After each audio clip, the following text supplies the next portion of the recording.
ọba tí ò jẹ́ kí wọ́n máa gbé ẹ̀dìgbàdìgbà kiri. Fi ọpẹ́ fún Ọlọ́run yẹn. Gbanigbani tí ayé sáyà. Is the lily of the valley, the rose of Sharon, Elohi Israel. Is the King of kings, the I am that I am. The one who was, the one who is, and the one who is to come. King over time, the king over situation, the king over circumstance, the king over circumstances. Ọba tó rìn lórí omi tí ò bára kómi. Ọba tá a kò níwájú ilé ká tó tajú fún àti ìbálẹ̀ ìkòlé. Ọba àwọn ọba kò kúrò lójú kan. Bá a ṣe ń sáré tó iwájú la ó máa bà. Òun lọ́ba àwọn ọba. Yàgò yájú ọkùnrin ogun. Àtọ́fiṣẹ́ ogun rán. Alágbádá iná. Bàbá mi ọwọ́ kẹ̀mbẹ̀rẹ̀ bí ìjà. Olórí ogun láyé olórí ogun lọ́run. Is the one who is worthy of our praise. The one who has all the glory in heaven and earth. The one who decree and declare, and it came to pass. The King of hosts in heaven and earth. You are worthy of all our praise. Thank you, Jesus, for who you are, for whom you've been to us, for what you have done so far, for what you are doing, and for what you are yet to do. This is my soul, my Savior God to thee. How great thou art, how great thou art. This is my soul, my Savior God to thee. How great thou art, how great thou art. You are highly lifted up. There is no one like you. Hallelujah.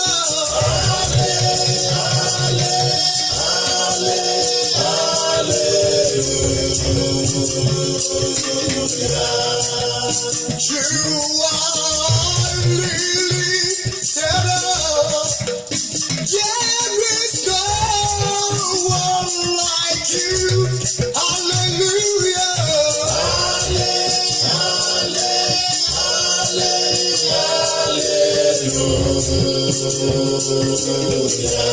Hallelujah.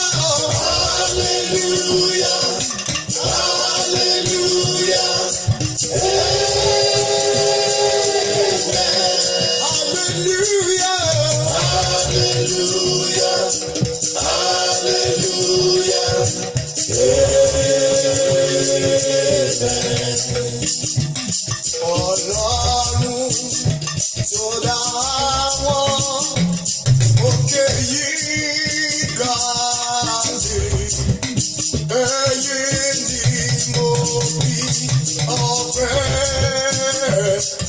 ìfún. Ọlọ́run tó dá wọn òkè yìí ga dé, ẹ̀yin ni mo fi ọpẹ́ ẹ̀mí fún. Tani wọ́n tún gbéga o, bí kò ṣe bàbá lókè. Tani wọ́n tún fi gbogbo ọpẹ́ yìí fún.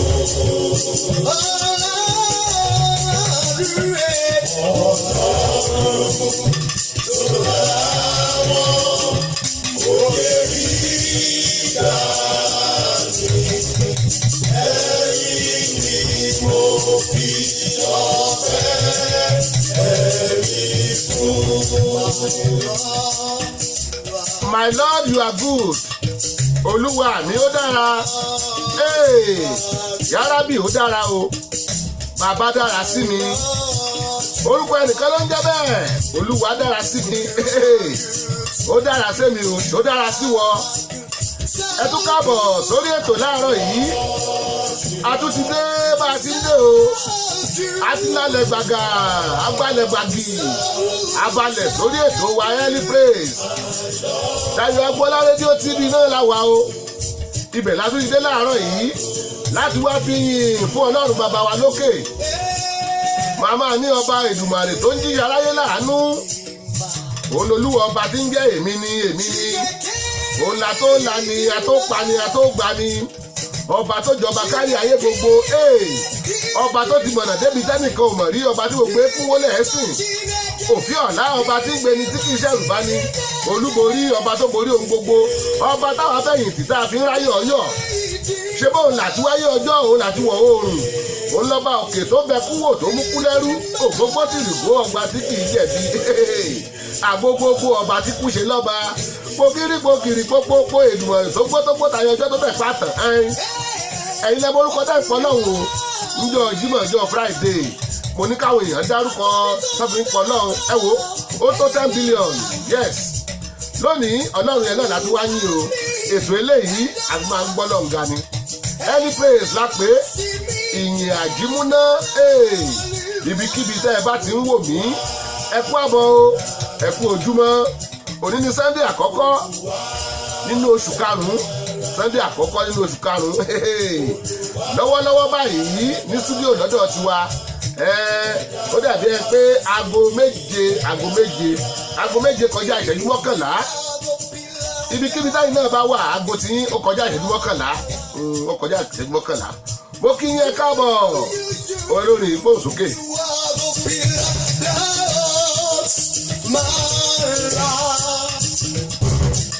Master Jesus, you were the pillar my life. Master Jesus, you were the pillar my life. You are the pillar to bear me round. You are the pillar. Ìwọ ló kó mú lẹ́rọ̀ tó ti lé ayé mi mú bàbá. Ìwọ ló kó tó ti lé ayé mi mú. Wọ́n ní tí ò bá sọ́pọ̀ kí làbá máa pè ní dẹ́kìnì. Kí làbá máa pè ní rúùfù. Ọlọ́run ọba ìwọ ló kó tó ti lé ayé mi mú. Mo kí yín lákùnrin lóbìnrin o. Mo kí yín lọ́mọdé, mo kí yín lágbà. Adétáyọ̀ Ògúnsànyà, mo rí yín ẹ kú àbọ̀, ṣàlàáfíà lẹ́wà. Kazeem Adérẹ̀mí mo rẹ́yìn náà o. Ẹ kú àbọ̀, ṣe dáadáa lẹ́wà. Ọlájídé Ayọ̀ mo rí yín o. Ẹ kú àbọ̀ sórí ètò wa. Adéníyì Adélékè mo rẹ́yìn náà. Bẹ́ẹ̀ ṣe ń wọlé mo rí gbogbo yín. Dídín Báyẹ̀wù mo rẹ́yìn náà o. Ẹ kú àbọ̀. Ètò Early Praise rèé. Ìyìn àjímúná láti Dayọ̀ Agbọ́lá rédíò TV. Baltimore láti ń beam live káàkiri àgbálá ayé. Ẹ kú àbọ̀. Tó bàbá, ẹ̀yin ni bàbá, tó ju bàbá lọ. Ancient of days, I still dust you are. I still dust you are. You will never change. Ancient of days, I still dust you are. I still dust you are. You will never change. Ancient of days. Ọláwùmí tẹ́wọ́ gbàdé orí yín o. Ẹ kú àbọ̀. Ṣáàjì dáadáa. Ibikíbi tẹ́ ẹ bá wà. Atúntúpẹ́ lọ́wọ́ Ọlọ́run ó jí yín sí mọ́lẹ̀ àlàyé. Gbogbo àwọn táṣọjọ́ bí wọn lánàá ọjọ́ Sátidé. Mo ní àìwá sórí ètò níjọ́ Sátidé torí àwọn òde tá a máa ń ní. Mo fi àsìkò yìí kí ìyàwó ọ̀rẹ́ mi. Arábìnrin Fọlákẹ́ Ayọ̀dìran. Ó ṣọjọ́ ìbí rẹ̀ lánàá lórílẹ̀‐èdè Nàìjíríà. Tẹ́ ẹ bá ń gbọ́ mi, ìyàwó mọ́nà mi. Happy birthday o. happy belated birthday ẹ kú ọjọ́ ìbí tẹ́ ẹ ṣe lánàá Èdùmàrè á jẹ́ ká ẹ rí ọ̀pọ̀lọpọ̀ ẹ̀ nílé ayé sí o àbí ẹgbọ́n nǹkan tó lórí sọ ó kú mi ò lè yìn ọ́ torí pé ẹ wà láyé ìṣọjọ́ ìbí àbá yín dúpẹ́ lọ́wọ́ Ọlọ́run Olúwa á dá yín sí tọkọ tọmọ lórúkọ Jésù tẹ́ bá ń gbọ́ wa Dayọ̀ Agboola rédíò TV náà láti kí yín o ẹ kú ọjọ́ ìbí yín tẹ́ ṣe lánàá.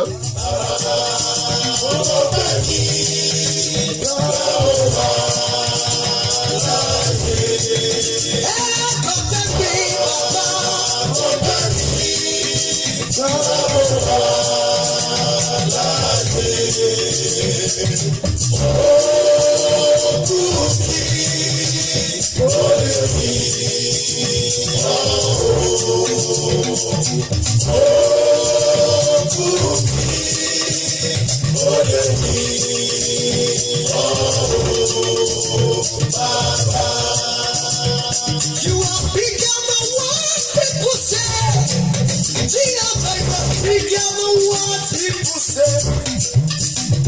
You are bigger than what people say. Jehovah, you are bigger than what people say. You are wonderful. You are glorious. You are bigger than what people say. You are wonderful. You are glorious. You are bigger than what people say. Hey. You are bigger than what people say. You are bigger than what people say. You are bigger than what people say.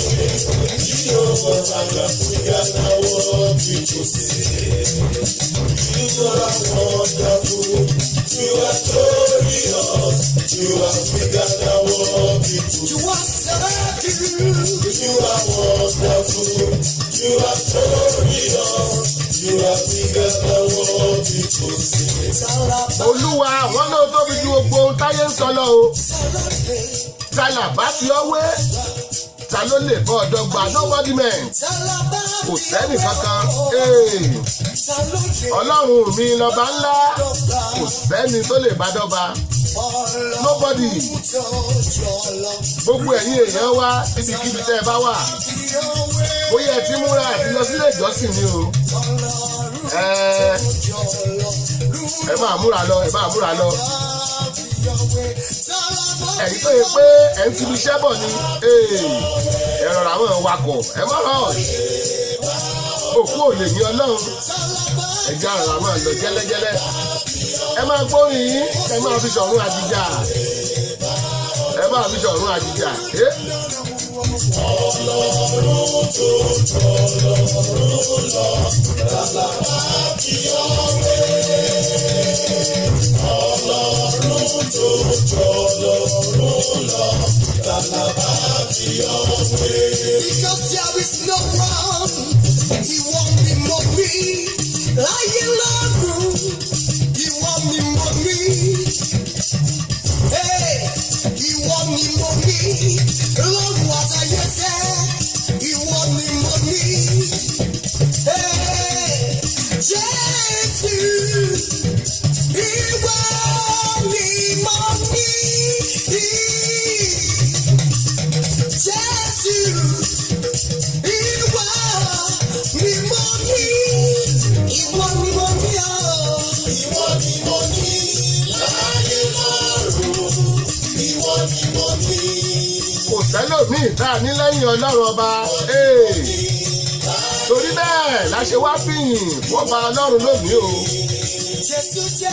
Ìyìn àtọ́pẹ́ wa lọ́lọ́run fẹ́ gbà lónìí. Ìyìn àtọ́pẹ́ kí lẹ́yìn mú wá. Àjí àgbápá ó ṣeé gbé. Àjí agbẹ́sẹ̀ ó ṣeé gbé. Kí lẹ́yìn mú wá Ọlọ́run ọba. Ìyìn lèmi mú wá o. Àtọ́pẹ́.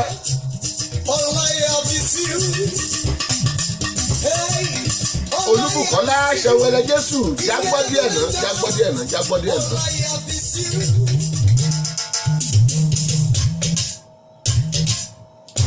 Bùkọ́lá Ṣẹ̀wẹ̀lẹ̀ rèé. Ọpẹ́ ni mo ṣe mo ní ṣàròyé o àròyé ṣì kí ló yọ ọ́lẹ̀ fàyè wa. Àròyé ṣì kí ló yọ ọ́lẹ̀ fàyè wa. Ọpẹ́ ni mo ṣe mo ní ṣàròyé o. Ọpẹ́ ni mo ṣe mo ní ṣàròyé o. Mo ní ọpẹ́ ìyìn àjímúná lẹ́tọ̀ tá à ń ṣe lónìí. Òní lọ́jọ́ ìsinmi àkọ́kọ́ nínú oṣù karùn-ún. Olórin ní ọpẹ́ ni wọ́n ṣe wò ní ṣàròyé. Gbogbo àròyé tí mo ṣe lọ́dún tó kọjá, kí ni mo rí gbà bẹ́ẹ̀? Ọpẹ́ ni wọ́n ṣe. Yorùbá tó bá ń sọ̀rọ̀, wọ́n ní ẹni bá dúpẹ́ orí àná ń kọ́. Atúrò mi ìgbà ni ẹni tá a bá ṣòro fún tí ò bá dúpẹ́ oore, ó dàbí ìgbà tó lọ́ṣà tí ó jẹ́ lọ́ṣà ó lè amúrọ̀bà bí ìgbà tó bá kóni lẹ́rù lọ ni. Ẹ jẹ́ àmọ́ ìgbà gbogbo dúpẹ́ lọ́wọ́ Ọlọ́run. Ṣé báwa la jí láàárọ̀ yìí tààrà ìtẹ́sẹ́ yìí wá? Ọ̀pọ̀lọpọ̀ èèyàn lóye pé àìsàn tó ò ṣe wọ́n ti kó àkọ́kù sí lọ́wọ́, wọ́n ti kó bọ́ọ̀mù gàrí sí lọ́wọ́, kò lè mú àṣẹ̀tì, wọ́n á gba àṣẹ̀tì lọ́wọ́ ẹ̀ ni. Ọ̀pọ̀lọpọ̀ èèyàn lóye pé ojú rẹ̀ òṣìṣẹ́ bá kò lè mọ àwọn òwá bá ṣe ń wò wá yìí.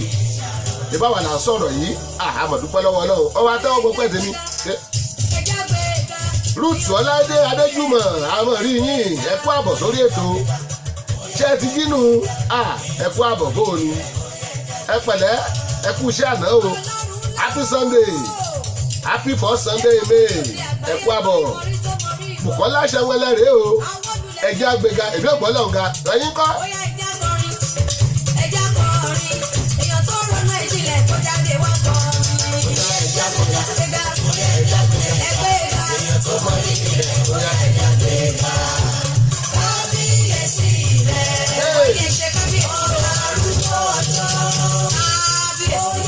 Ọlọ́run fi náà kìí ẹ o bàbá mi.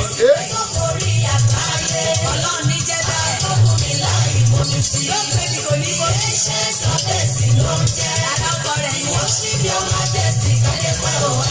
Ìwọ́n ṣí bí ọmọ àjẹsí kálẹ̀ pẹ́ ẹ ṣe ká. Kábíyèsí àjẹsí kálẹ̀ pẹ́ o wá. Ìwọ́n ṣí bí ọmọ àjẹsí kálẹ̀ pẹ́ o wá. Ààrẹ ọlọ́pẹ́ mo tún ti dé. Èsì ọlọ́pẹ́ ti dé. Ààrẹ káàbọ̀. Èsì ọlọ́pẹ́ ti dé. Ẹgbẹ́ ọlọ́pẹ́ ẹ má wòran. Àwa ti rẹ̀ ni o. Àti kúra yín lẹ̀. Àwa ti rẹ̀ ni o. Ọ̀rọ̀ yìí tọ́pẹ́ àbí yóò tọ́pẹ́. Àwọn ọmọ tọ́pẹ́. Ó tọ́pẹ́ jù. Ó tọ́pẹ́ àwọn ọmọ. Àwọn oore rẹ̀ nígbà wo. Oore rẹ̀ nígbà gbogbo. Àwọn oore rẹ̀ nígbà gbogbo. Ìyanu ló ṣòro bàbá. Ó ṣòro bàbá. Ọ̀mì ní bẹ́ẹ̀ mi. Ó ṣòro bàbá. Àánú tí o ní tó látẹ̀ra kan. Ó sì tó látẹ̀ra kan. Kí mo ní tí ti ṣe mọ́. Ó sì tó látẹ̀ra kan. Ẹ wo orú ọpẹ́ tádábìnrin ń dú. Kí ló ṣàwá táwa náà lè dúpẹ́ bẹ́ẹ̀? Ẹ wo wọn fẹ́ sanwó relé olùdúpá ilẹ̀ lóde gbà sí. Ruth Ọláìdé Adéjùmọ̀ wọ́n ní good morning and happy first Sunday in the month of May. Ẹ màmá ṣeun. Ẹ jẹ́ àjọjọ́ yìí. Ore jíjí ore sísun. Ore sísun. Ẹgbẹ́ yan tó sùn wọ́n ní jí o. Nílò bí Bọ́lá yọ wá. Lórí òfurufú lórí omi lórí ilẹ̀. Ẹni bá ronú jinlẹ̀ kó dúpẹ́. Dúpẹ́ ọ̀la tó bá ní oníṣẹ́ sí kó dákẹ́. Ẹgbẹ́ ọ̀dọ́ rẹ̀ ta ló dákẹ́ fẹ́. Jinlẹ̀ kó dúpẹ́ ọ̀la tó bá ní oníṣẹ́ sí kó dákẹ́. Dúró náà onílù ayọ̀ ó ṣeun. Lórí náà ẹgbẹ́ jíjọ ọpẹ́ o. Ẹ̀sùn sẹ́yìn ẹgbẹ́ jíjọ ọpẹ́ o. Èṣù òjì mi láyọ̀ tó o. Ẹgbẹ́ jíjọ ọpẹ́. Ẹgbẹ́ jọ. Ẹ dákun ẹgbẹ́ jíjọ ọpẹ́. Èṣù orí mi láyọ̀ jí gbé o.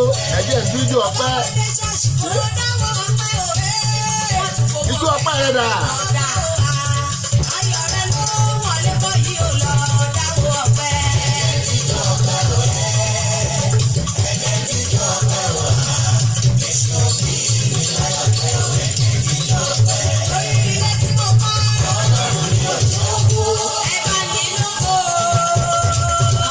Ọ̀pọ̀ èèyàn ló kọ́lé sílé ti wó.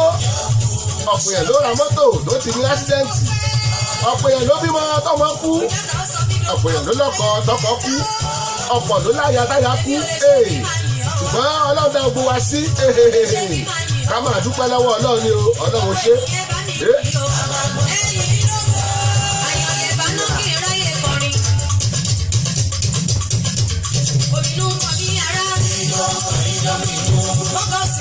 Ìdòwú Skíláàtì Káyọ̀dé mo rí yín o. Ìdòwú Skíláàtì Káyọ̀dé ẹ kú àbọ̀ orí ètò Any Praise láwa o. Níbi tá a ti fìyìn fún Ọlọ́run ọba bàbá tèmi óre.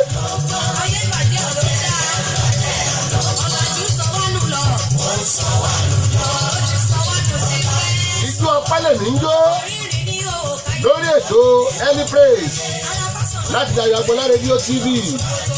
Mo ní tẹ́ ẹ̀ bá ti download application wa ẹ lọ sórí Google Play Store ẹ lọ download ẹ tàbí Dayọ̀ Agbọ́lá rédíò síbẹ̀ ó máa gbé jáde logo tó wà lẹ́yìn mi lẹ máa rí lórí ẹ̀. Yes ẹ lọ sórí Google ẹ kàn tàbí Dayọ̀ Agbọ́lá agbèyìn lọ sí radio station wa. Ẹ lọ sórí YouTube ẹ tàbí Dayọ̀ Agbọ́lá gbogbo àwọn ètò ilẹ̀ máa rí wò live and direct. Tẹ́ bá ti wọ bẹ̀ ẹ subscribe fún so that a lè mọ wọlé. Ẹ lọ sórí Facebook ẹ wá bàbá ló ń tán bẹ̀ ẹ máa bá wa pàdé ń bẹ̀. Ẹ wá Sami Dayọ̀ Agbọ́lá ẹ máa bá wa pàdé ń bẹ̀. Ẹ wá Dayọ̀ Agbo Media Diamond ẹ máa bá wa pàdé ń bẹ̀. Ẹ sì wá Dayọ̀ Agbọ́lá rédíò TV ẹ máa bá wa pàdé. So anywhere àtẹ bá login ẹ máa wà ń bẹ̀. Too sure.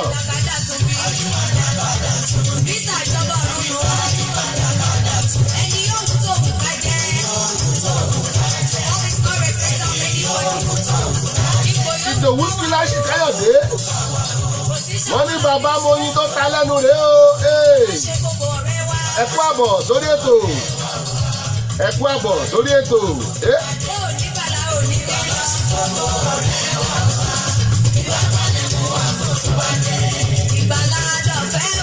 Ìgbàládọ̀fẹ́ ẹnìkan ló sanwó fún o. Jésù sanwó fún lórí igi àgbélébùú ni ṣùgbọ́n wọ́n ní àgbà lọ́fẹ̀ẹ́. Bẹ́ẹ̀ bá lọ pàtí tẹ́ló jẹyẹ free ẹnìkan ló kọ owó ra lọ́jà kì í ṣọ̀fẹ́ ṣùgbọ́n ẹ wá gbà ó ti dọ̀fẹ́.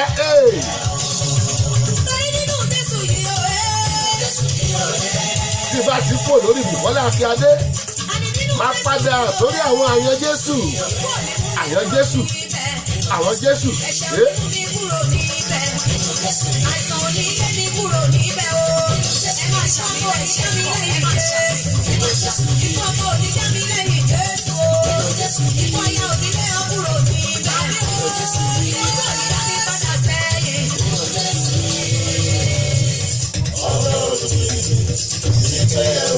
Mo ní mo máa padà sórí àwọn àyàn Jésù.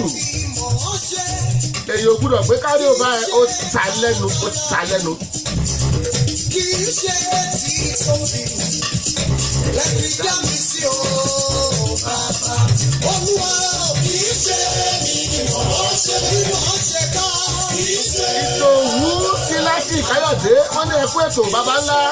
I'm coming live soon to the program. Yes mo lè ti ní ẹ má bọ̀. Òpómúlérò ọmọ Yorùbá pìrìsẹ́ńtà tó mòye ẹ mọ̀ kú àbọ̀ sórí ètò. Mo rí yín o mo rí yín I can see you I can see you I can see you.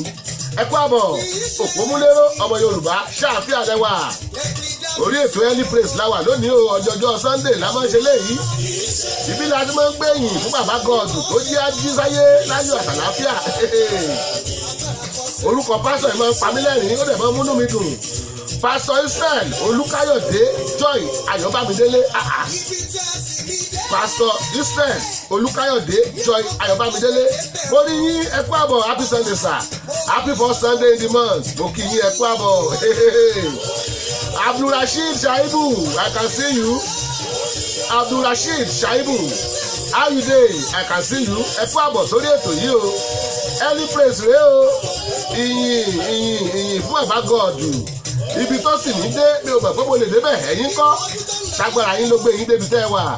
Ibi tó sì ní dé bàbá mi ò mọ̀ pé mo lè débẹ̀ gbóhùn sókè àyàn Jésù. Àìmọye ẹni tó jẹ́ pé ọ̀pọ̀pọ̀ àti débi iṣẹ́ wọn ní kúpa wọn. Àìmọye ẹni tó jẹ́ pé lọ́jọ́ tó débi iṣẹ́ rere o ìbànújẹ́ ṣẹlẹ̀ o. Àìmọye ẹni tó wà láyé gẹ́gẹ́ bí aláìsí láyé ní tèmi mọ iye ọlọ́dọ̀. Mọ iye ọlọ́dọ̀. tẹ́sí mi dé. Mi ò mọ̀ pé mo lè débẹ̀ o. Bàbá oyin ológo, oyin olúwa. Oyin ológo. Bàbá ìyá. Oyin ológo. Ibi tẹ́sí mi dé.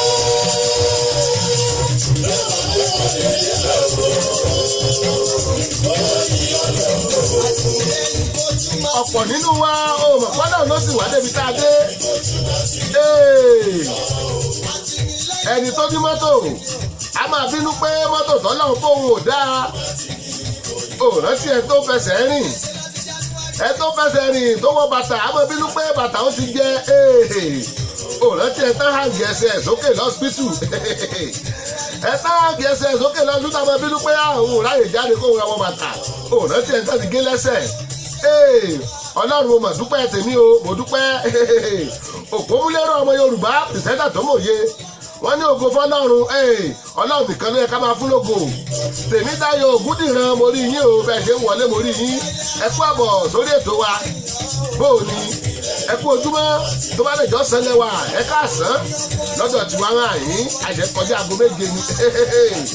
Mo mọ̀ pé àwọn tó wà Nàìjíríà agogo méjìlá ti kọjá. Ẹ kú àbọ̀ who is higher than Jehovah God no bodiment kò sẹ́ni kankan òyìnbó yẹn kọjá bẹ́ẹ̀ no bodiment. Bigger than the overlord for you. There is no one bigger than the overlord. He's excellent Jehovah. Marvelous Jehovah. There is no one bigger than the overlord. Excellent Jehovah. Kò sólúwà ẹ̀ no bodiment kò sẹ́ni tó tóbi jọ lọ́rùn ọba lọ. Mo ní mo kí yín Tèmítáyọ̀ Ògúndìran Hamzat Ọlámídé mo kí ẹ̀yin náà o. Ẹ kú àbọ̀ lórí ètò wa ẹni pèsè rẹ o ìyìn àjímúná tá a fi máa ń yan náà lógo óre.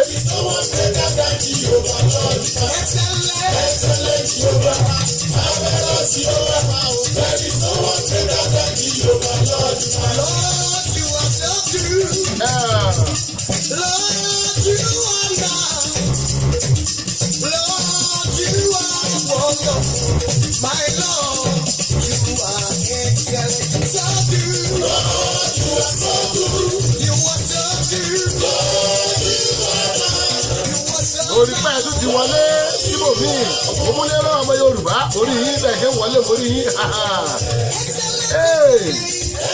Ruth Ọláìdé Adéjùmọ̀ wọ́n ní Sister Vessel of Mercy is waving. Sister Vessel of Mercy mo kí yín o. Sister Bisi Vessel of Mercy mo rí yín. Ẹ kú ojúmọ́ ṣàlàfíà lẹ́wà. Sister Bisi Vessel of Mercy mo kí yín ẹ kú ojúmọ́ o.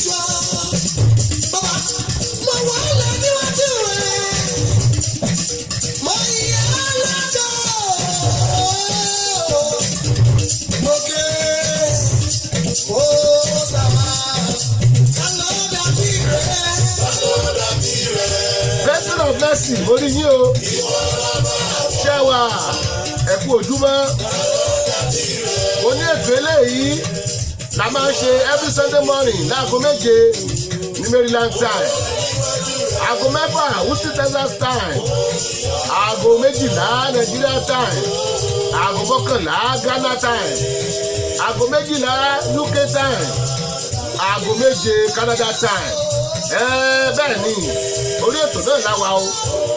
Sister Bisi ní nílò Sister Bisi ní nílò Àwòyẹmí ẹ mọ̀ fún àbọ̀ sórí ètò bóò ni. They are the works of men.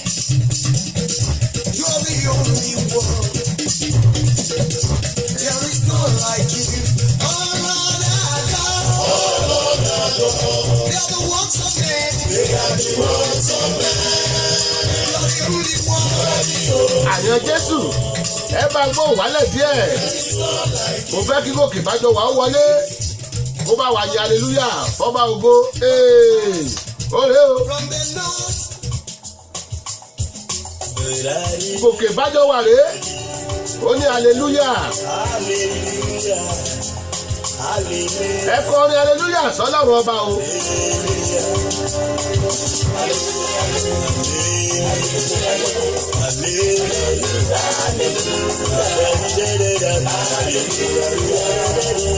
Sista Bísí ni mi lò mo kí yín ẹ kú ojúmọ́ mo ní mo kí àwọn ọ̀rẹ́ mi Àfọlákẹ́ Ayọ̀dìran ó ṣọjọ́ ìbí rẹ̀ lánàá lórílẹ̀‐èdè Nàìjíríà torí páàsì lórí ètò lánàá a lè kí happy birthday o happy belated birthday Mrs. Ayọ̀dìran ìyàwó mọ́nà mi tẹ́ ẹ bá ń gbọ́ mi Dayọ̀ Agboola rédíò TV láti kí yín láàárọ̀ kùtù yìí lórí ètò wa good morning ẹ ṣé happy birthday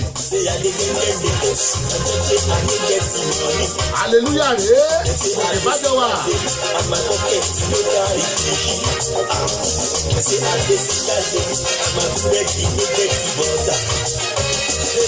Anything they like, make them talk. Anything they like, make them yell. Me like they sing, hallelujah. Anyhow they like, make them holler. Anyhow they like, make them do. Me like they sing,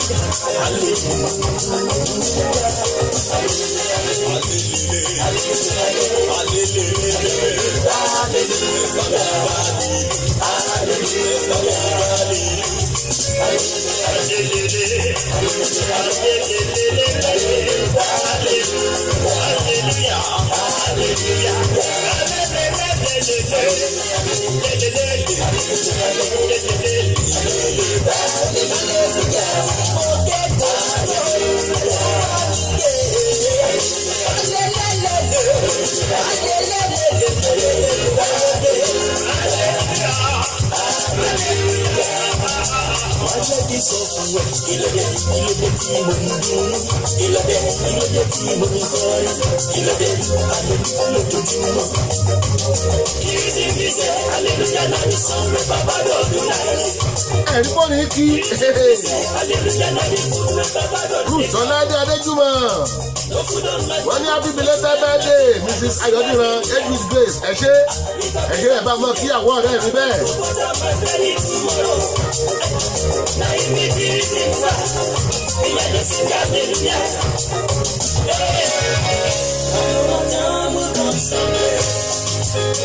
hallelujah lórí eléyìí jẹ́ Gòkè bájọ́ wà tẹ́ ẹ bá láìkí ẹ lọ lórí YouTube ẹ máa bá ń bẹ̀ àbúrò mi Gòkè bájọ́ wà ló kọ́ ó ṣe é kọrin ló fa trumpet gbogbo àwọn horns ẹ bá ń bẹ̀ yẹn iṣẹ́ ni.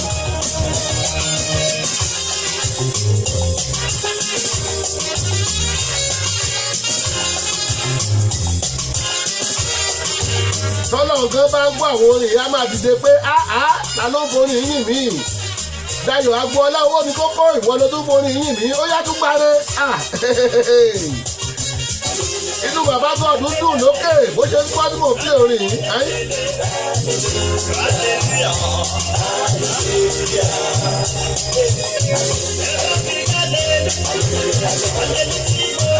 oúnjẹ tí bàbá ń jẹ nìyẹn hallelujah ni bàbá ń jẹ ìyálóde Kẹ́mi Pópóọlá ńgọ́ mo kí yín o ó mọ̀ tó jọ́ mẹ́ta bóun ní iṣẹ́ wa happy first Sunday of the month hallelujah látúntí ké láàárọ̀ yìí o ẹ̀ka hallelujah oúnjẹ ń bẹ lórí tébù ni màá ká hallelujah kò sóúnjẹ lórí tébù màá ká hallelujah orépo sínú mọ́tò ni màá ká hallelujah orépo nínú mọ́tò ni màá ká hallelujah gbogbo ohun tó bá ń ṣẹlẹ̀ màá ká hallelujah sí baba lókè.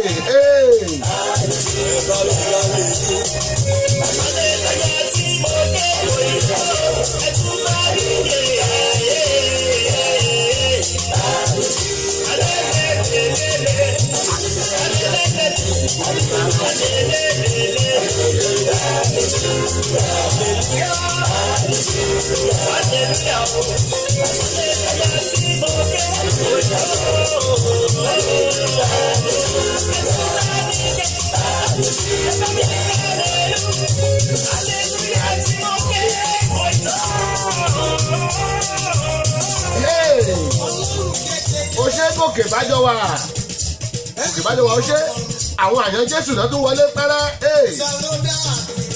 Olúwafẹ́mi beneficent Olúwafẹ́mi náà o ẹ wo àwọn orúkọ tí máa hàdì mórúkọ mi pọ̀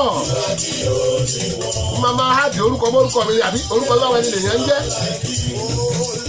Olúwafẹ́mi máa hàdì mórúkọ mi Olúwafẹ́mi beneficent mo kí yín o ẹ kú ojúmọ́ ẹ káàbọ̀ sórí ètò wa Early Praise rèé ibikíbi tẹ́ ẹ bá wà ẹ máa gbádùn wa lọ lọ́wọ́ tá a wà yìí o aago méje kọjá ogún ìṣẹ́jú lọ́wọ́lọ́wọ́ lọ́dọ̀ tí wà ń bí ibi tẹ́yìn bá wà aago kìnìún kan kọjá ogún ìṣẹ́jú náà ni 30 ìṣẹ́jú ẹ mẹ́ta lóhùn ó kọjá 30 ìṣẹ́jú yes àyàn Jésù rèé o.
Orin yẹn wọ̀ mí lára ní o àmùrè Olúwatósìn Sunday olórúkọ bí ọjọ́ ìsinmi ẹ kú àbọ̀ àmùrè Olúwatósìn Sunday ṣáláfíà lẹ́wà ẹ kú ojúmọ́ o happy first Sunday of the month orí ètò wa Early Praise náà lẹ́wọlé sí ẹ̀ṣinà I can see you Olúwafẹ́mi beneficent what is the kingdom of God has given you will last forever and amen and ever ẹ ṣeun in the name of Jesus àmín lórúkọ Jésù ọ̀rọ̀ jáde àṣẹ gbé bọ́ọ̀bà tẹ̀lé lẹ́yìn tó fà ó máa lo dóò láìpẹ́ yìí àṣẹ máa lo dóò tẹ̀lé ìgbádùn àti ẹgbà yẹn ó máa ṣe the kingdom that God has given unto me will last forever and ever in Jesus name amen ẹ ṣe yóò bá ń dá fún yín yóò bá ń dá fún yín. Who is the Lord that answered by fire? Hallelujah. Yes, you answered by fire. Lord of Elijah. Yes, you do.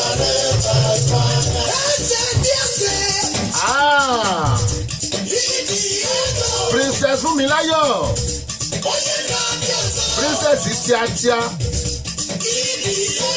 àwọn bàbá ló ta ẹ̀kú àbọ̀ sórí ètò Princess ńkọ́ young Princess ńkọ́ jẹ́wà ẹ̀kú sí mi ò ní o first Sunday of the month ó wá wípé ẹ bọ́.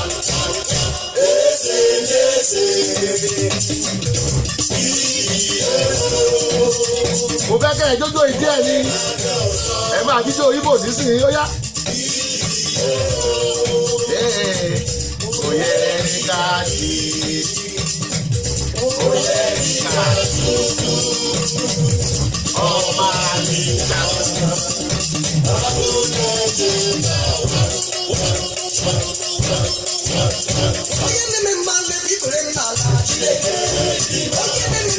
Ó kọjá bẹ́ẹ̀.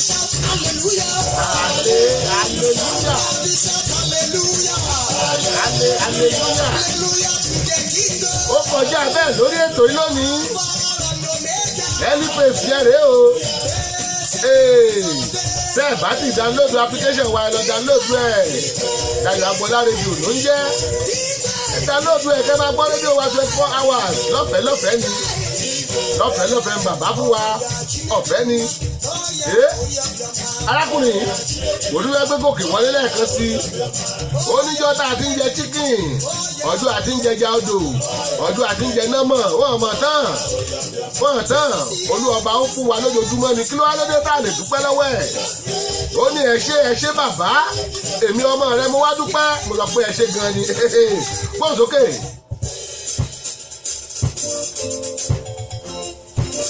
ọjọ́ ta ní jẹ́ ṣíkì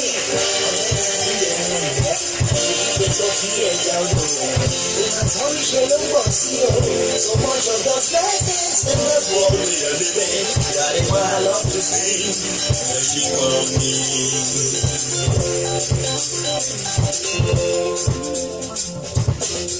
ẹ ṣé bàbá ẹ ṣé bàbá ní ọmọ rẹ mọ́ mo sọ pé ẹ ṣé kan ní ẹ ṣé bàbá. àmọ́ wù mí tẹ́ ẹ bá mọ ọ̀rọ̀ tó lóní sọ́nú orin ẹ̀ ẹ mọ́kàn jágbó ijó yẹn lásán àwọn ọ̀rọ̀ yẹn ló mọ́ mú wá súnmọ́ náà tó o bá dúpẹ́ orí àná wàá mi gbà bàbá tó mọ́ ẹ̀ lọ sí supamákẹ́ẹ̀tì tó ra bàtà fún tó ra aṣọ fún tó ra kúkì fún tó ra kándì fún tó ra gbogbo ẹ̀ tó dá lóríṣiríṣi tọmọ jẹ ọmọ ti bẹ̀rẹ̀ sí ní jẹ́ láti supamákẹ́ẹ̀tì nígbò délé ó bẹ̀rẹ̀ sí ní jẹ́ ó kájọ sọ́run láàárọ̀ ọjọ́ kejì kò sí sọ pé bàbá mi ẹ̀ mà ṣe bàbá lóye wá pé mo mú ẹ jáde lánàá o mọ bí mo ti rówó tí mo ra aṣọ fún ẹ wọ́n ra gbẹ̀ fún ẹ àpé irú ọjọ́ yẹn bàbá yẹn ò ní fẹ́ ra kan fún lọ́jọ́ yẹn gbọ́dọ̀ wá pé dádì ẹ ṣeun àná ẹ wo eléyìí ẹ rà yín gan mi ò mọ̀ pé ẹ lè ra rẹ̀ fún mi ẹ ṣeun báyìí á ti ní wo bá ti ń bọ̀ lónìí á ti lọ rà sí bọ́lá ṣe ń ṣe fún wa nìyẹn tá a bá dúpẹ́ nǹkan bọ́lá ń ṣe á tún kù tó wá sí Princess Fúnmiláyọ̀ wọ́n ní happy first Sunday in the month of May yes o oṣù ayọ̀ ló máa jẹ́ fún wa gòkè bọ́ọ̀ sókè.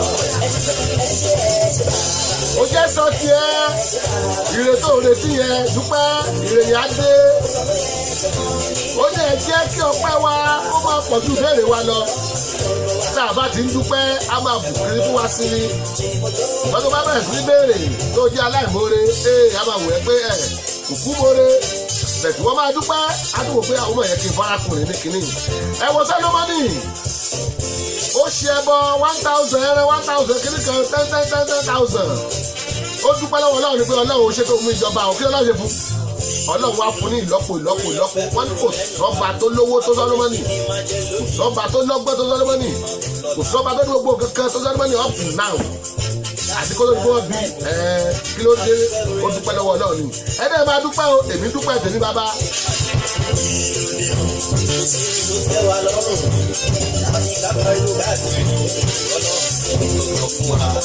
Oṣù mẹ́jọ lókè orúkọ ọmọ sílẹ̀ ojúmọ́ ọmọ sílẹ̀ èyí tó bá ojú bẹ́ẹ̀ lọ èkó bẹ́ẹ̀ lọ́tún ìyíjà ló sì ọba ń fò kiri o jẹ́ súnmọ́ sálámì wá ẹ̀dá rẹ̀ gba àtúnyìn there is none like Jehovah there is none like him so kind and so loving and that is why I think he's worthy of my praise and that's why I love to sing. Ẹ̀ṣẹ̀ kan ní ẹ̀ṣẹ̀ bàbá ní ọmọ rẹ̀ dúpẹ́. Ó sọ pé ẹ̀ṣẹ̀ kan ní ẹ̀ṣẹ̀ bàbá ẹ̀ṣẹ̀ lọ́wọ́ tí gbogbo wa ní ọmọ rẹ̀ dúpẹ́ wá. Tí mo tó fún ọ ẹ̀ṣẹ̀ bàbá ẹ̀ṣẹ̀ bàbá ní ọmọ rẹ̀ dúpẹ́. Ó sọ pé ẹ̀ṣẹ̀ kan ní ẹ̀ṣẹ̀ bàbá ẹ̀ṣẹ̀ lọ́wọ́ tí gbogbo wa ní ọmọ rẹ̀ dúpẹ́ wá. Tí mo tó fún ọ. Bàbá tí mo gbọ́ wípé ní ká lọ sílé Olúwa ẹ ká lọ ìtọ́ni Ọlọ́run lókè inú mi dùn ayọ̀ mi kún inú mi dùn ara mi yá gágá mo wá sọ pé ẹ ṣé bàbá ẹ ṣé tán ni ọmọ rẹ ló ń gbẹ o mo sọ pé ẹ ṣé tán ni ẹ ṣé o bàbá ẹ ṣé tẹ rántí gbogbo wa ní ọmọ rẹ mọ pé wá èmi mo jó mo jọ ẹ ṣé bàbá ẹ ṣé bàbá ní ọmọ rẹ ló ń gbẹ mo sọ pé ẹ ṣé tán ni ẹ ṣé bàbá ẹ ṣé tẹ́ ẹ rántí gbogbo wa mo dúpẹ́ òde tẹ́ ẹ ṣe fún mi ẹni ọlá Akínláyọ̀ ẹ mọ̀mọ̀ kú àbọ̀ sórí ètò bàbá Gbọ́láhàn bóò ní bí n pé náà ń kọ́ ẹ kú sinmi òní o ṣáàfì alẹ́ wà orí ètò early praise rèé o bẹ́ẹ̀ bá ṣe ń wọlé ẹ máa dúpẹ́ lọ́wọ́ Ọlọ́run oore tó ti ṣe fún yín tó ṣe fọ́bọ̀ yín tó ṣe fàyà yín ẹ káàbọ̀ happy first Sunday of the month of May àyàn Jésù gbọ́n sókè sí. Ìmọ̀ ìsọ̀rẹ́ rẹ̀ Olúwa ọba òkò ìsọ̀rí pé ìgbà tàbí mi ìwúwà tẹ̀ ìwọ ló kọ́ lọ́kọ́. Àyàn Jésù rèé. Ọpẹ́ náà ló dún lọ́wọ́ Ọlọ́run lọ continuously. A lè dúpẹ́ tán. Continuously ni ó kọjá bẹ́ẹ̀. Ó rè. Oore tí bàbá ṣe òjòjò mi lọ́kùn. Oore tí bàbá ṣe òjò yà mí lẹ́nu. Bàbá olóore ọpẹ́ ló jẹ ọwọ́ sà. Bàbá olóore ọpẹ́ ló jẹ ọwọ́. Bàbá olóore ọpẹ́ ló jẹ ọwọ́ sà. Bàbá olóore ọpẹ́ ló jẹ ọwọ́. Torí náà àfijọ́ yìí bàbá. Àfijọ́ yìí bàbá ọpẹ́. Àyàn Jésù a máa jó yẹ a máa jójó yẹ ẹ jẹ́ gbọ́dọ̀ ẹnu arákùnrin náà.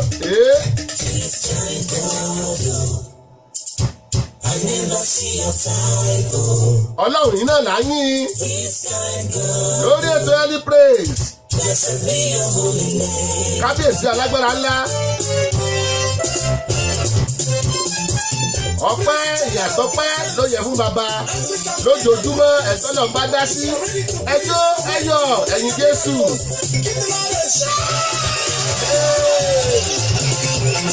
This kind God, I never see your type. This kind God, blessed be your holy name. Blessed be your holy name. This kind God, I never see your type. I never see your type. This kind God, blessed be your holy name. Blessed, blessed, blessed, blessed, blessed. This kind God, I never see your type. This kind God, blessed be your holy name. One more time. This kind God, this kind God, this kind God, I never see your type. I never see your type. Move your body. This kind God, blessed be your holy name. Now listen. You turn my morning into dancing.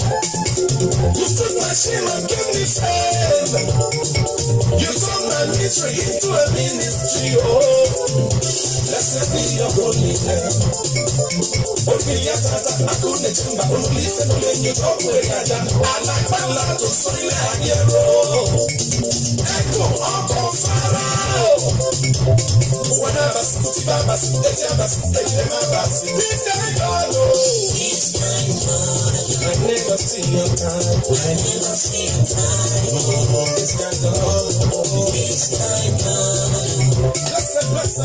This kind God mi ò rí rẹ̀ rí ìtumọ̀ ẹnu lórí ètò early praise láwa o bẹ́ẹ̀ bá ṣe ń wọlé ètò ìyìn àjímúná láwa láti Dayo Agboola rédíò TV òní lọ́jọ́ ìsinmi àkọ́kọ́ nínú oṣù karùn-ún àtúntìdé o ẹ ọlọ́run kábíyèsí ọba tó ń bẹ lójoojúmọ́ olúwa tèmi dára o báwo lorúkọ olúwa tẹ̀lé jẹ́.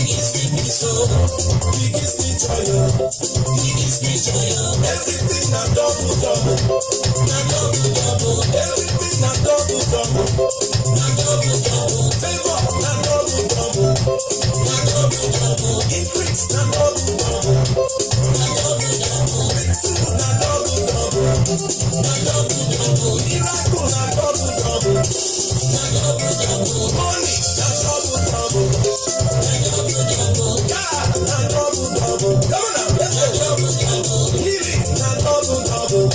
Yes, double double. House na double double, na double double. Promotion na double double, na double double. Visa na double double, na double double. Job na double double, na double double. Baby na double double, na double double. Everything na double double, na double double. Everything na double double, na double double. Na only husband and wife be one. Síkírù Adébọ́lá Adébẹ̀sán mo rí pẹ́ẹ́lú ti wọlé ẹ̀kú àbọ̀ o. Orí ètò wa náà láṣìwà. Lọ́wọ́lọ́wọ́ yìí aago 8 kù ìṣẹ́jú 4 lọ́dọ̀ tiwa o. Ibikíbi tẹ́ ẹ bá wà aago kìíní kan ó fẹ́ kù ìṣẹ́jú 4 náà ni mo gbà.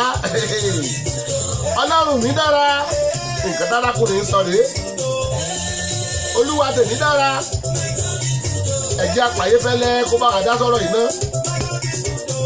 Kí n ká ayé fẹ́lẹ́ ẹ̀ bá wa dá sí i.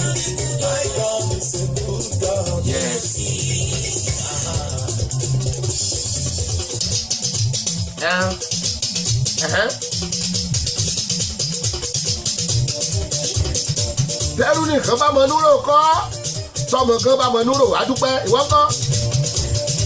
Èmi mọ núrò mo dúpẹ́. Ṣé wọ́n mọ núrò yá dúpẹ́?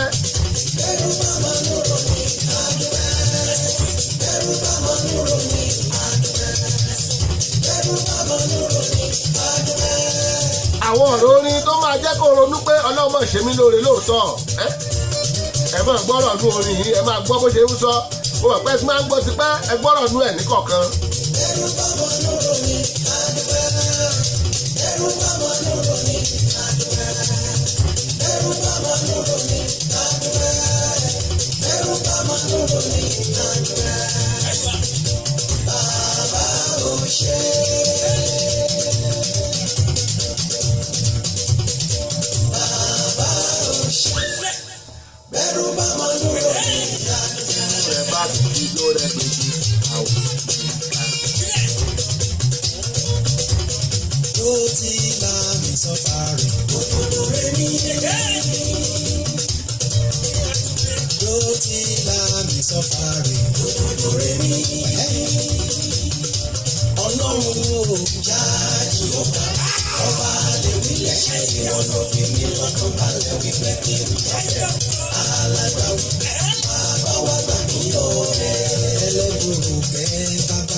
Ẹ máa gbọ́.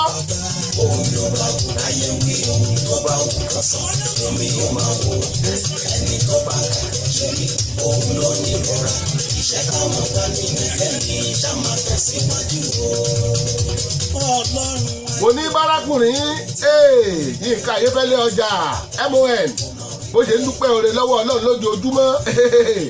Mo ní ọ̀sẹ̀ tó kọjá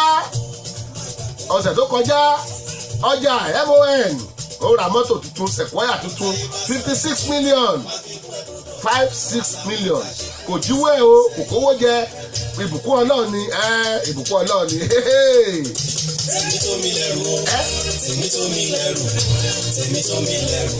Àjọkẹ́ Agboola mo mọ̀ rí ẹ káàbọ̀ sórí ètò bóò ni ṣáàfin alẹ́ wa ẹ ti ń jáde ṣọ́ọ̀ṣì kọ́run happy Sunday happy first Sunday of the month ọpẹ́ làdú láàárọ̀ yìí ẹ kú àbọ̀ sórí ètò. Kòǹdé mi lọkàn yìí fẹ́lẹ́ ìrọ̀rọ̀ kòǹdé mi lọkàn fúkẹ́fúkẹ́ ọ̀rọ̀ kòǹjà mi lọkàn jẹ.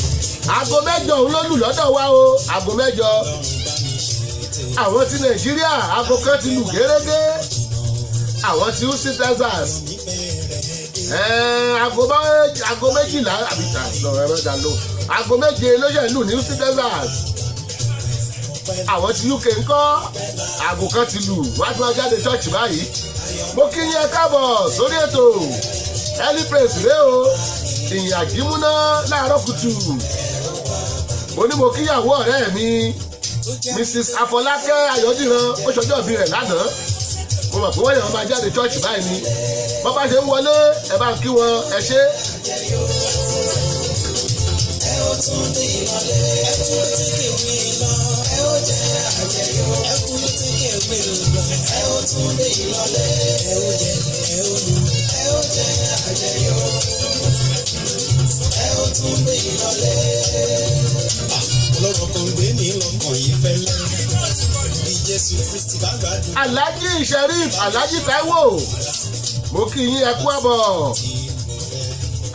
orí ètò early praise náà láwa o ẹ kú àbọ̀ sórí ètò wa Ebenezer Obey ló fẹ́ bá a dá sí i ó ní bàbá ló rán mi wá kí n wá lò gbà tèmi.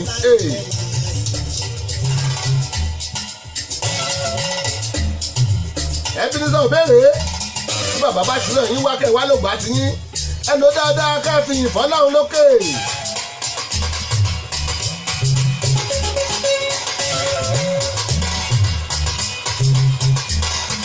Chief Commander Ebenezer Obey rèé ọ̀pọ̀ nínú yóò gbórin rí ó kọjá bẹ́ẹ̀ Àjọkẹ́ Agboola mo rí bó ṣe ń lọ lọ́nà mẹ́tẹ̀ẹ̀ta ó lọ 1 2 3 àkàsí yìí. Kẹ́mi wá lọ gbà tèmi mo bá bínú ẹni o ẹ jẹ́ lọ dákẹ́ jẹ́jẹ́ bàbá ló rán mi wá. Ebenezer Obey rèé o Mo bá bínú ẹni. ìgbà tí bàbá rẹ̀ wá kó wá ló gbà kí ni wọ́n fìgbà tiẹ̀ ṣe ṣòfin kórìíra ọmọnìkejì ni àbófin dúpẹ́ lọ́wọ́ Ọlọ́run.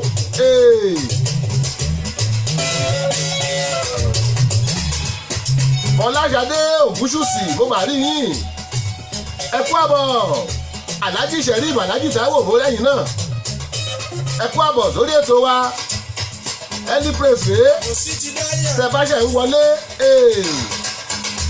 Dayọ̀ Agboola rédíò TV ẹ wọlé sí o Ebenezer Obey ló bá wa kọrin lọ́wọ́. Déjà pẹ̀lú ìlara o ó ti dá yé àná ti ṣe o Jésù Kristi nígbà tó ń bẹ láyé ṣe ló ń jí òkú dìde ó lajú afọ́jú ó mú wọn lára dá ó tún ṣiṣẹ́ ìyanu àmọ́ síbẹ̀síbẹ̀ kò tẹ́ wọn lọ́rùn rárá wọ́n purọ́ mọ́ wọ́n ṣèké mọ́ wọ́n purọ́ mọ́ lójú korojú wọ́n ló ní ká má sanwó orí mọ́ àmọ́ síbẹ̀síbẹ̀ tí bàbá láṣẹ bàbá ló rán mi wá kémi wá lò gbà tèmi àbínú ẹni o ẹ jẹ́ lọ dákẹ́ fẹ́mfẹ́m bàbá ló rán mi wá. ẹ sọ pé bàbá ló rán yín wá kẹwàá ló gbà tì yín kí gbogbo àbínú ẹni ká lọ dákẹ́ fẹ́m. Yínká James àti Adonai ẹ bá wa gbóhùn sókè ẹ bá wa yọ bàbá gọ́ọ̀dù ká tó parí ètò mo ní aago mẹ́jọ ó kọjá ìṣẹ́jú méjì lọ́dọ̀ tiwa bẹ́ẹ̀ bá ṣẹ̀ṣẹ̀ ń wọlé ẹ kú àbọ̀ sórí ètò wa o Fatima Sulu àwọn ojú mo rí yín o ẹ kú àbọ̀ happy Sunday àdúpẹ́ lọ́wọ́ náà ni o Yínká Adonai bá wa dá sí i.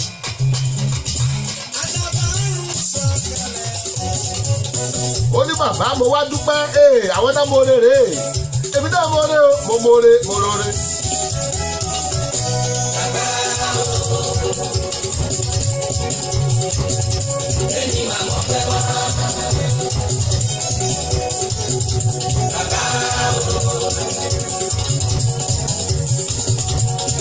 ọpẹ́ wa o. Ọpẹ́ olóore agbára lásán. Ọpẹ́ olóore àjírèrè àrèrè. Lórí ilé mi àti lórí ẹbí mi o. Bàbá o, ọ̀rọ̀ mi jọpẹ́ lọ. Ọ̀rọ̀ tèmi kan jọ pẹ́ lọ. Mo dúpẹ́ fọlọ́run tó ṣe mí lóore. Mo gbapá ó ṣe é gbé, mo gbẹ́sẹ̀ ó ṣe é gbé. Ẹ kí ló tún kù? Olúwa ó ṣe o.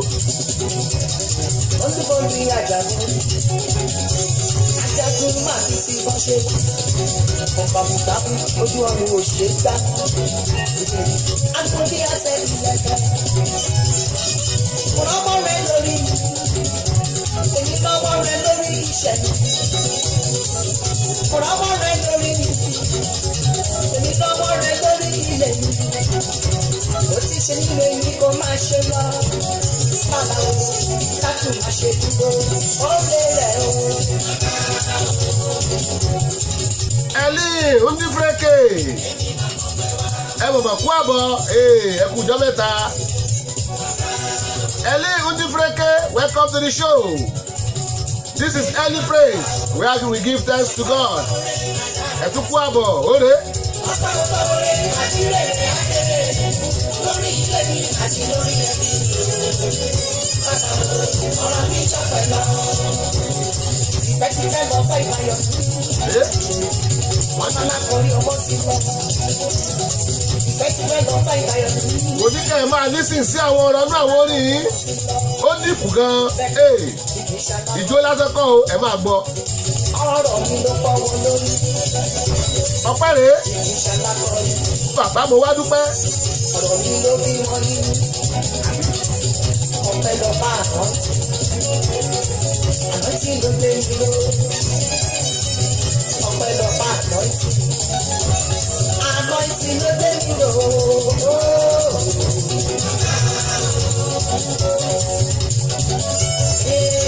Lẹ́mi máa mọ̀ pẹ́ wá.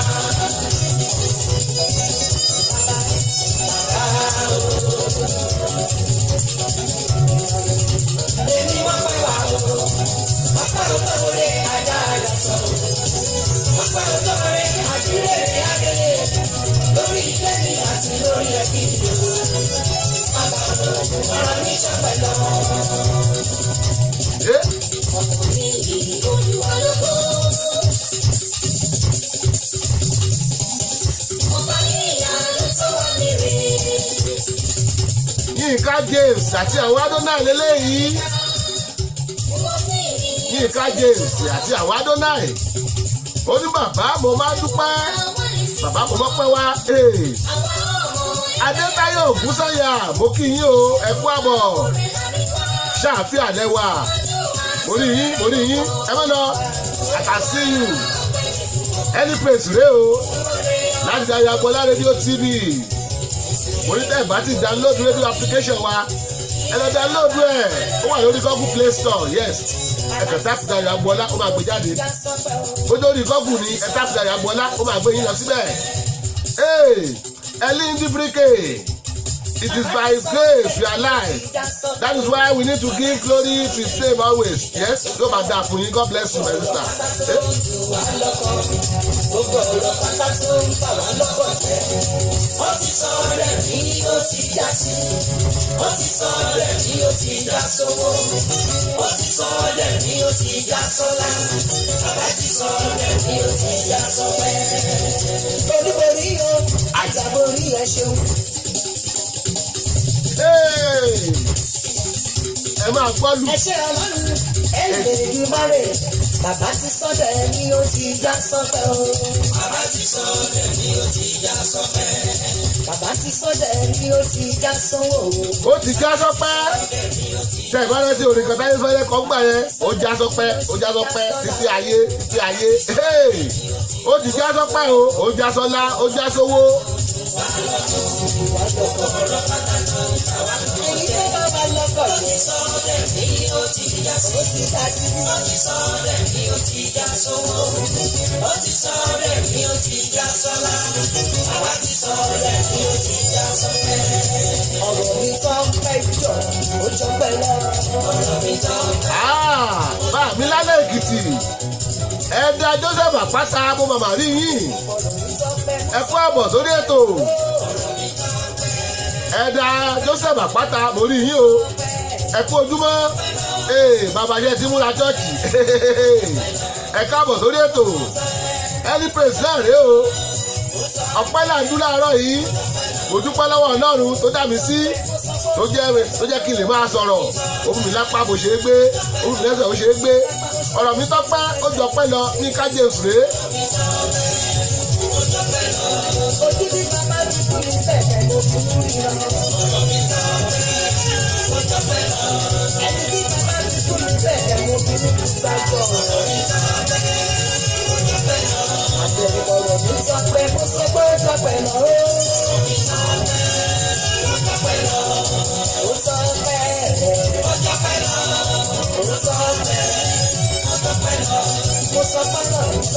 ọ̀rọ̀ mi tọ́pẹ́ ó jọ pẹ́ lọ ọ̀rọ̀ gbogbo wa tọ́pẹ́ ó jọ pẹ́ lọ mo padà bọ̀ Yínká James jẹ́ kí Mike Abudu ó máa dá sí náà mò ń bọ̀ Yínká James mò ń bọ̀ Mike Abudu rèé Mike Abudu ó ní mo ríre. mo ríre gbà o ó ṣe ní lóore mo ríre gbà o mo ríre mo ránú gbà o ó ṣe ní lóore mo ríre gbà o.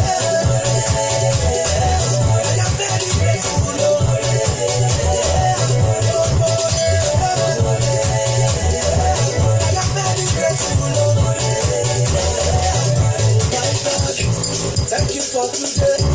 Thank you for this day. Thank you for your grace. Oh, my God, thank you for your balance. Aṣíwájú ohun gbogbo ẹ̀yin ní tọ́ka ń dùn. See my life, oh, Lord, I'm grateful. My testimony, by your grace, oh. Ọ̀gbẹ́ni ní kàkẹ́rù wọ́n bò ní ìta o. Ọlọ́run mi, my God, bọ̀ ọ̀tá o.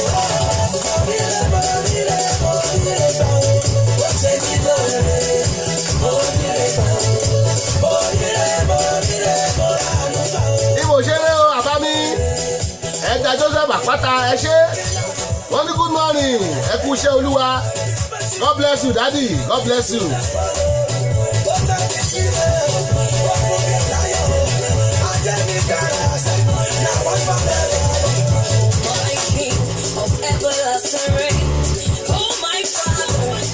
lẹ́kàn Ògúns mo bà kí yín ẹ kú àbọ̀ ètò wa early praise láwà lórí ẹ̀ o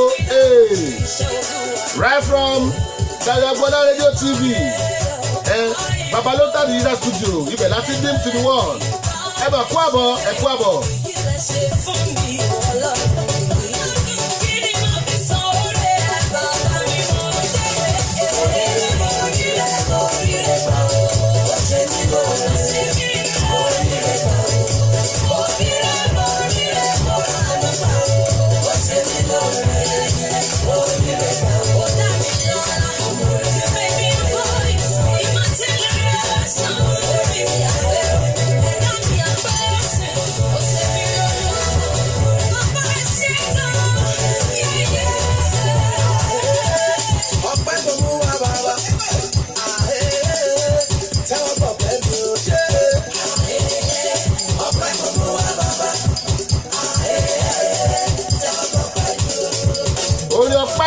la máa kọ títí ayé ká máa dúpẹ́ lọ́wọ́ Ọlọ́run ká tún lè rí ọ̀pọ̀lọpọ̀ gbà mo díre gbà bàbá ṣe mí lóore mo mọ́pẹ́ wá.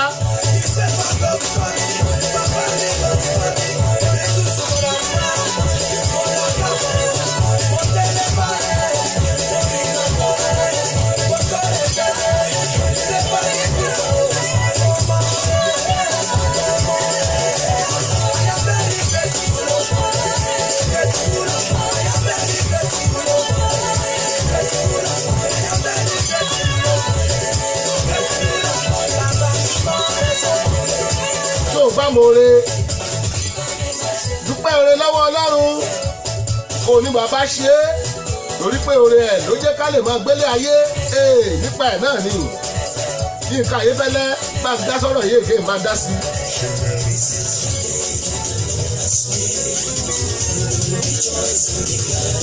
eléyìí tún kọ́ ọ̀rọ̀ ń bẹ́nu orin ọ̀rọ̀ ń bẹ́ bẹ́ẹ̀.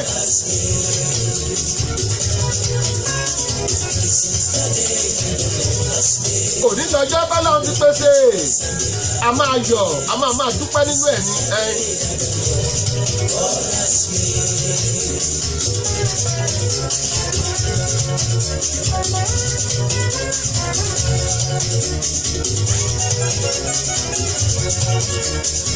ọjọ́ ìmọ̀ pẹ́ sá lọ nígbà wo la bẹ̀rẹ̀ náà a bẹ̀rẹ̀ láago 7 aago 8 ó ti kọjá ìṣẹ́jú gbàǹdógún ṣe ẹ̀ pé ìṣẹ́jú mẹ́wàá láti lò bẹ́ẹ̀ ló ṣe rí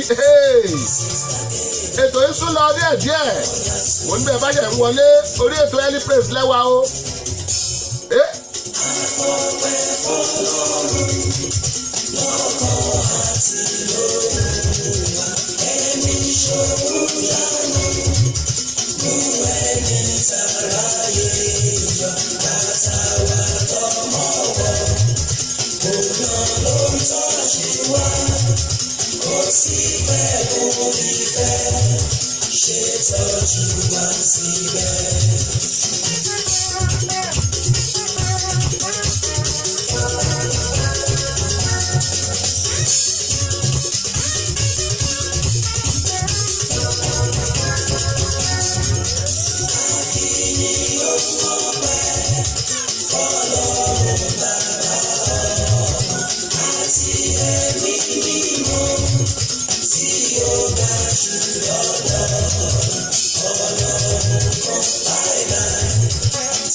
Nǹkan mi ló ń jẹ́ bẹ́ẹ̀. Ẹ máa gbọ́rọ̀ tó wà lórí mo fẹ́ kẹ́ ẹ máa gbọ́rọ̀ àwọn orin tá a play láwọn ọjọ́ ìsinmi orin ọpẹ́.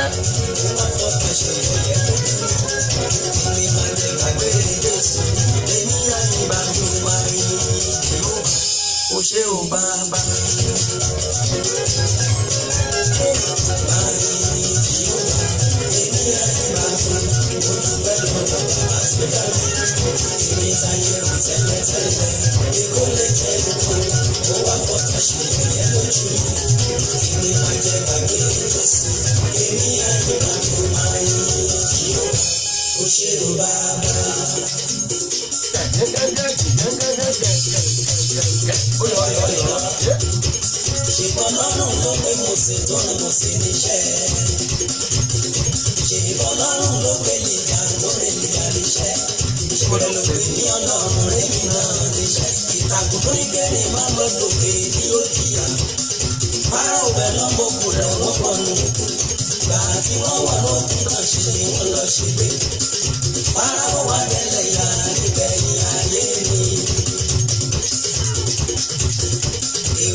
Eléyìí náà pè ládùúrà ní òdúpẹ́.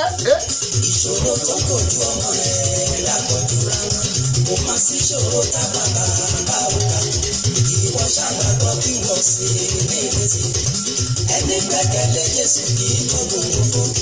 Ìṣòro tó mú kó lè máa bẹ̀rù kà ọ́.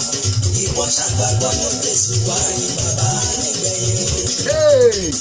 Mo ló ga ó sẹ́lẹ̀ kẹjọ ó dìpù gan. Ọdún ayọ̀ rèé.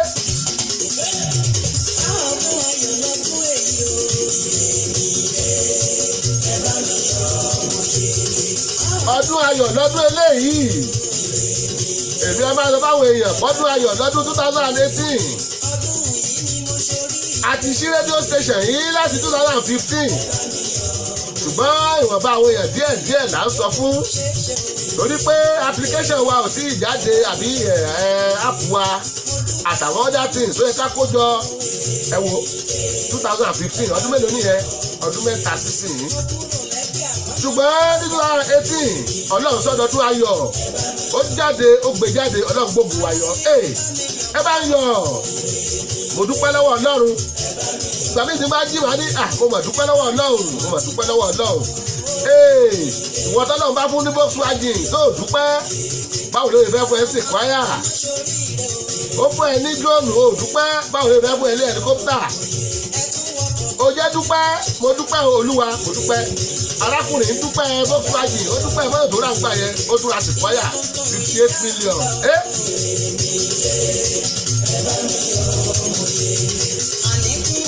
Gbogbo táìmù tó kọ́ ní kò sí kọ́ òtẹ́ẹ̀lì ẹ̀ kò sí kọ́ music house kò sí ìkọ́lé tuntun yẹn kò sí ìrọ́kọ̀ tuntun mo prophesy látẹ̀yìn mo prophesy sínú ayé yín gbogbo oore táyì retí kọ́lọ̀ ń fún yín kíákíá ẹ ṣàmì èmi ṣàmì o ọ̀rọ̀ jáde àṣẹgbé power bank tẹ̀lé lẹ́yìn.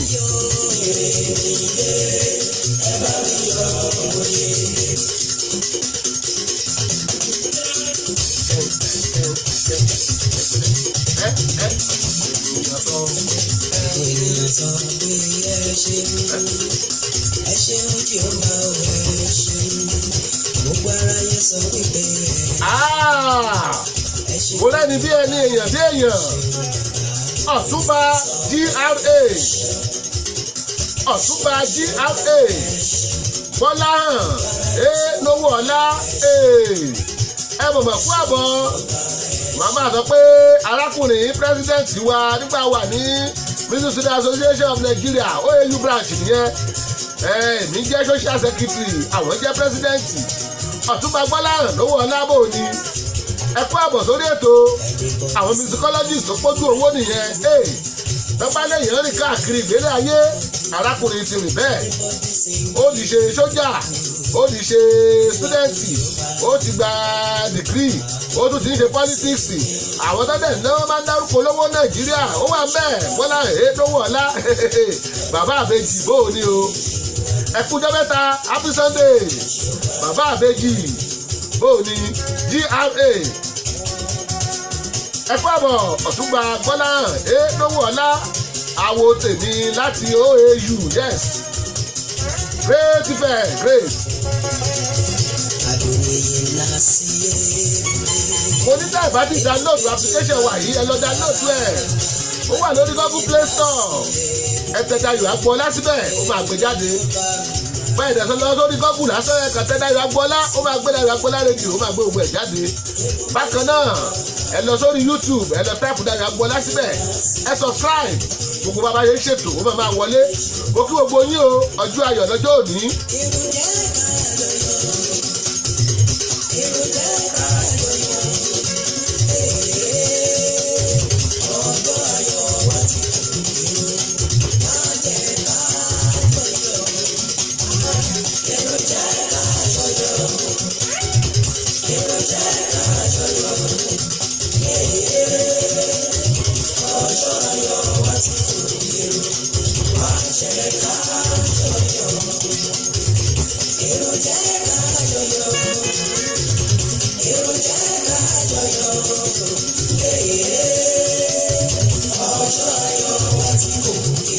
lọ́dọ̀ wa ń bí báyìí aago 8 kọjá ìṣẹ́jú 17 ẹ̀yin tẹ́ wà Nàìjíríà aago kan yín ó kọjá ìṣẹ́jú 17 ẹ̀yin tẹ́ ń gbọ́ wa láti UK aago kan tí yín náà kọjá ìṣẹ́jú 17 gbogbo ẹ̀yin ti Ghana aago 12 yín ó kọjá ìṣẹ́jú 17 ẹ̀yin ti Canada ńkọ́ aago kan kọjá ìṣẹ́jú 17 adíṣẹ́jú bíi 7 sí lórí ètò yìí ṣùgbọ́n láàrin ìṣẹ́jú 7 yìí a máa gbádùn ara wa mo ní bóyìnbó ṣe ń gbádùn sìgá bẹ́kìtì ṣe ń gbádùn iyán àtọbẹ̀ ẹ̀gúsí táwọn Ìbàdàn àtọ̀yọ́ tó ń gbádùn gbẹ̀gì àtàmàlà ọjọ́ ayọ̀ wa rèé ẹjọ́.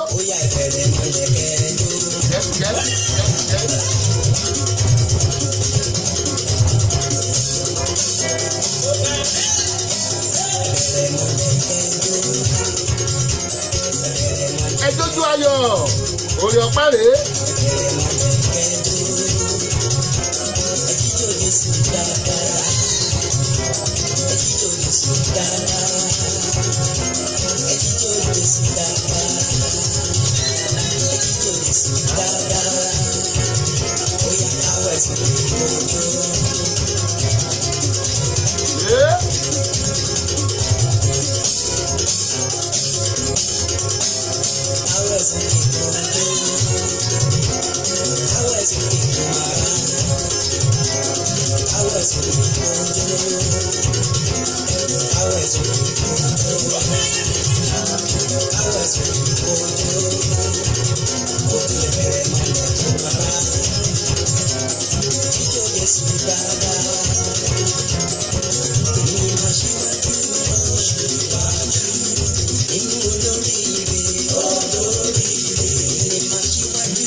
ní gbàdúrà lélẹ́yìí ó lé mi màá síwájú wọn nínú olóríire kí ni wọ́n sọ ń tẹ.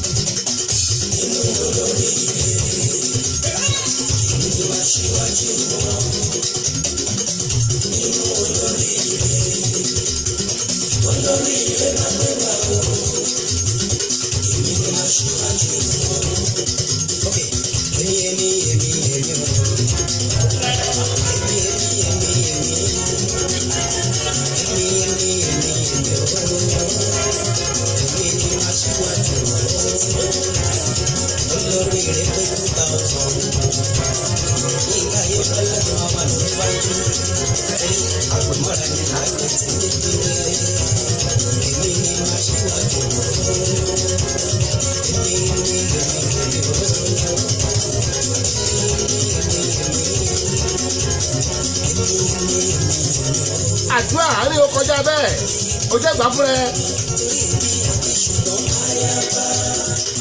Rachel Adésínà ìyá ọlọ́jọ́ bíi sátidé tó ń bọ̀ kó o níṣẹ́ wa ẹ kú sí ní òní o orí ètò early praise láwà bá a ṣe yin Ọlọ́run la tún gbàdúrà orí ayébẹ́lẹ́ yóò ṣe gbé fún òun bẹ́ẹ̀ èmi àti ṣùgbọ́n ayápá èmi àtòṣì ayápá èmi àti àìní ayápá mo kí yẹn káàbọ̀ Rachel Adésínà.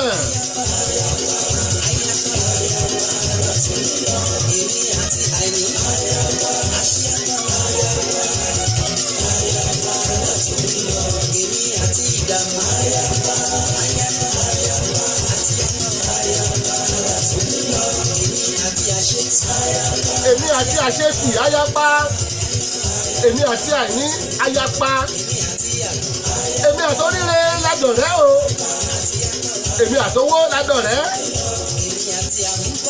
èmi àtàmúbọ̀ jìnnà àjìnnà síra wa.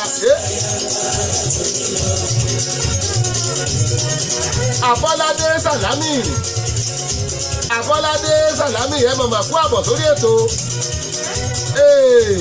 mo kí yín ẹ kú àbọ̀ sórí ètò early praise rẹ o láti Dayọ̀ Agbọ́lá rédíò TV ẹ kú àbọ̀ ṣàlàáfíà lẹ́wà ẹ kú sí mi òní happy first Sunday of the month of May ṣàfíà lẹ́wà mo láyé fẹ́lẹ́ ìwọ̀n lè gbé fóun bẹ́ẹ̀ ó ti ghost.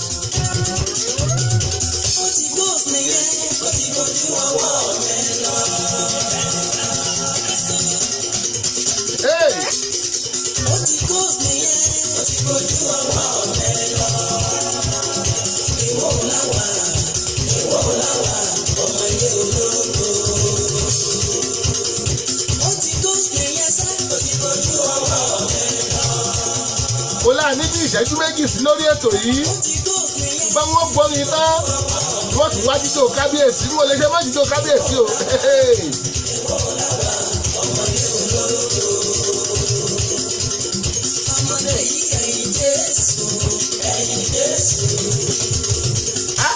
ẹ̀gbọ́n kan jù lọ àtọkọ kékeré àtàgbàlagbà.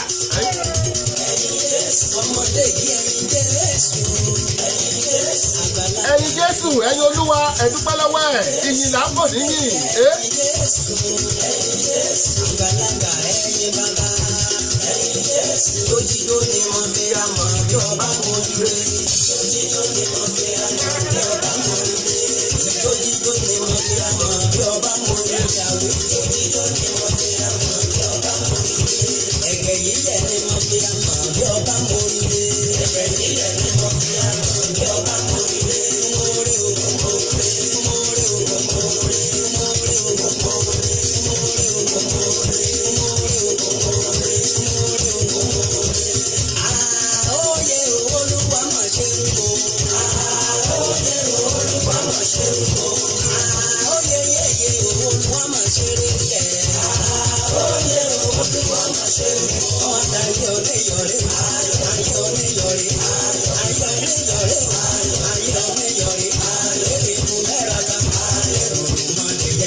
ọ̀dà báwọn.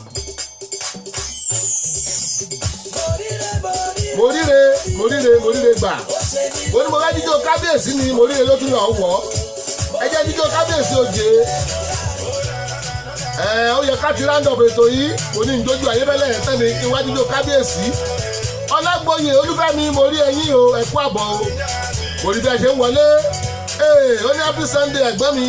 Ṣé wà àìdé o, àìdé làdéǹdè mo wà. Pẹ̀lú ijó kábíyèsí yìí àfẹ́mọ̀ kásẹ̀tò nílẹ̀. Mo kí gbogbo ẹ̀yin tẹ́ wọlé orúkọ ti sá lọ tán pẹ̀lú àwọn orúkọ tí ń bá lórí screen báyìí ni ó pè wọ́n. Bàbá wa Ẹ̀dà Joseph Àpáta ẹ ṣeun tẹ́ ẹjọ́ ìwà o. Ọlágbóyè Olúfẹ́mi ẹ ṣeun tẹ́ ẹjọ́ ìwà. Rúùtọ́ládé Adéjùmọ̀ ẹ ṣé. Rachel Adésínà ẹ ṣé o. Àjọkẹ́ Agboola gbogbo yín mo kí yín ẹ ṣé. Ẹ jẹ́ jíjó kábíyèsí káwá ló máa múra àti lọ sí ṣọ́ọ̀ṣì ẹ̀ẹ́dẹ́ ìfi ṣọ́ọ̀ṣì dé ẹ kú àbọ̀. Tó bá di ọ̀la láago kan Maryland time aago kan Maryland time ẹ pàdé wa lórí ètò Ṣọ́wọ́nyá. Tó bá di láago mẹ́fà Nigeria time ni ẹ pàdé wa lórí ètò náà. Aago mẹ́fà UK time ẹ pàdé wa lórí ètò náà Ṣọ́wọ́nyá ni. Monday to Friday la máa ń ṣe ẹ pàdé wa mẹ́ẹ̀ Monday to Friday. Tẹ́ ẹ bá sì download application wa ẹ lọ download application wa àǹfààní pọ̀ níbẹ̀ jaburata.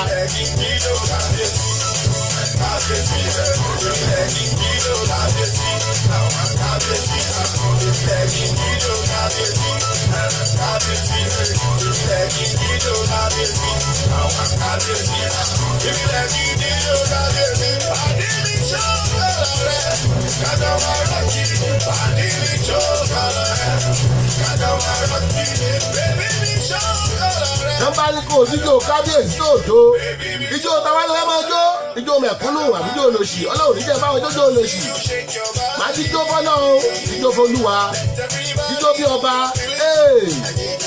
Mo ní mo kí ògbó yín o àdúpẹ́ lọ́wọ́ yín. Tó bá dijọ́ Thursday láago 5 ẹ pàdé wa lórí ètò Àyọkà pẹ̀lú Ọláìdé Ọ̀rọ̀pọ̀ ìwé wa tá à ń kà ṣe rántí. Ògbójú ọdẹ nínú gbó irúnmọlẹ̀ olùwé tá à ń kà lórí ètò Àyọkà ẹ pàdé wa láago 5 aago 5 Maryland time nìyẹn aago 10 ní Nàìjíríà ẹ bá rà ń gbọ́ kẹ́ra máa sùn.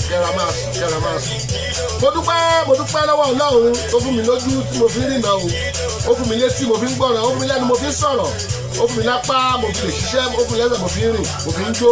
Mo dúpẹ́ lọ́wọ́ Ọlọ́run mo dúpẹ́ fún ẹ̀yin èèyàn náà tẹ́ ń wò wá. Ojú tẹ́ fi ń wò wá ò bà ní fọ́ etí tẹ́ fi ń gbọ́ wa ò ní di àwọn lámọ̀ wá o ẹ̀yin lámọ̀ bá.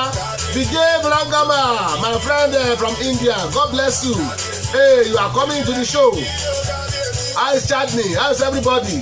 God bless you, my brother. God bless you. We are about rounding up the show now. Join us 1 o'clock tomorrow afternoon. We'll be here on the same show. Thank you very much. Yẹ́ tí nígbà náà, màá wí pé agogo ayọ̀ ó máa ró lè tèmi. Agogo ayọ̀ ó máa ró lè tìyín. Agogo ayọ̀ ó máa ró lẹ́nu iṣẹ́ yín. Agogo ayọ̀ ó máa ró níbi tíbi tá a bá wà. Ayébẹ́lẹ́ bá wọn dá sí ó yá.